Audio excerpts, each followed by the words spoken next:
Hello traders, FX Pip Collector here. Today is Friday, April 12th, and I'm going to be analyzing the pound yen, starting on the monthly, working my way down to the 1 hour time frame for the full top down analysis. So on the pound yen, I still think this is extremely clearly a wave A, 3 waves down, wave B, and I think we're currently in a wave C. I think we're in a 1, 2, 3 of wave C, which I still think needs to take out the high of wave A before we make a big wave 4 and a big wave 5 just to finish off this wave C. I think it's going to end at this 100% Fibonacci extension level, which is right around, probably someplace around the 203, maybe 203.2 area. So, keeping that in mind, let's head down to the weekly. On the weekly is where you can see the main wave 1 and the main wave 2 I was just talking about. Then I think you can see the subdivisions 1, 2, 3, 4, 5 of 3. So we may be getting somewhat close to ending a wave 3, but I still think it's likely the wave 3 will go up and take out the high of wave A, which is this line right here, before we get the big wave 4, which would potentially last maybe 6 months or so, and then probably back up for a wave 5. So let's take it down to the daily time frame. On the daily, I still think this right here looks like an ABC crescent, but it's not a good sign because actually what it did was make 3 waves up.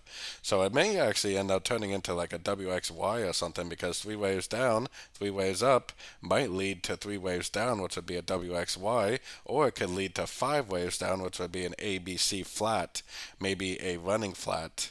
Either way, I'm definitely still bullish on this pair, and it might only actually be a crescent to this last wave up, and it easily could make a higher low and just keep on trending up. Heading down to the 4 hour time frame, like I said, this definitely is impulsive down, definitely corrective up, impulsive down again.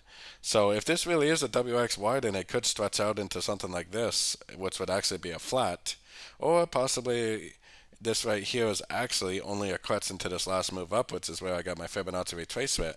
So I would definitely be looking at this as a possible wave C or maybe a wave 3. If it bounces from a fib level, which at this point would have to be the 61 or the 78%, then I would know it was a wave C and I would go long for the continuation of the uptrend.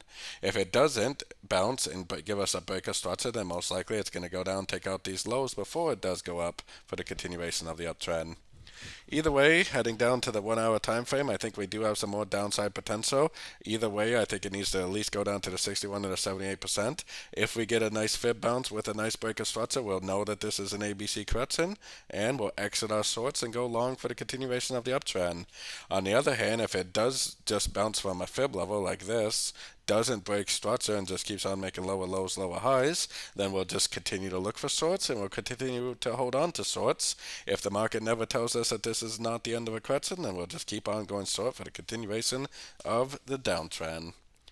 So don't forget to join my free Discord channel, link down here in the corner, and don't forget to check out my membership program that gives you access to the daily live trading sessions and the swing trade setups at my website, fxpipcollector.com.